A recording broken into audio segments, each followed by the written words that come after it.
তো বন্ধুরা আজকে আমি মাঠে গিয়ে এটা কি খাচ্ছি। তো হাই হ্যালো এভরিওয়ান, কেমন আছো সবাই? আশা করি ভালোই আছো। আমি তো অনেক অনেক ভালো। তো নিয়ে এসেছি আবার একটা নতুন ব্লগ। আমি আমার দাদার শালি মিলে যাচ্ছি আমরা ধান কাটতে। আমার দাদার শালি যাচ্ছে ধান কাটতে, তাই আমার দাদা বললো তুই যাবি নাকি ধান কাটতে। আর আমি বললাম আমি বাড়িতে একা একা বোরিং হয়ে যাচ্ছি, বাড়িতে বসে বসে কি করবো, তার জন্য আমিও চললাম। তো আমরা একটু ধান কাটে আরাম করছিলাম। আমরা বাড়ি থেকে নিয়ে গিয়েছিলাম জলপই, তার জন্য আমরা জলপই মাখা খাচ্ছি এখানে। তো এখন আমরা আরাম টারাম করে যাচ্ছি বাড়ি, যেহেতু এই সাইডে ধান কাটা হয়ে গেছে তার জন্য বাড়ির পাশে ধান কাটবো। যেহেতু আমরা সকালবেলায় ভাত খাই আসিনি, তার জন্য আমরা যাচ্ছি এখন ভাত খেতে। বাড়ি এসে হাত মুখ ধুয়ে আমরা খেতে বসে পড়লাম। আর এখানে সবজিটা কি বলো, আর সবজিতে ছিল পুঁটি মাছ ভাজা, আলু ফুলকপি ঘন্ট আর পাঁপড় ছিল, জাস্ট সিম্পল ছিল, তার ছাড়া কিছু না। আমরা খাই, তোমরা দেখতে থাকো আর লাইক করে দিও কিন্তু।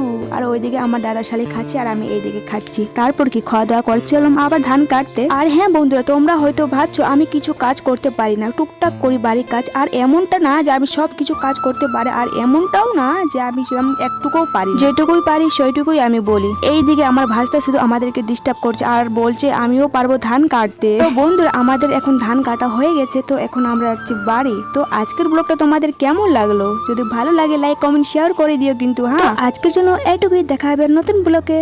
টাটা সবাইকে।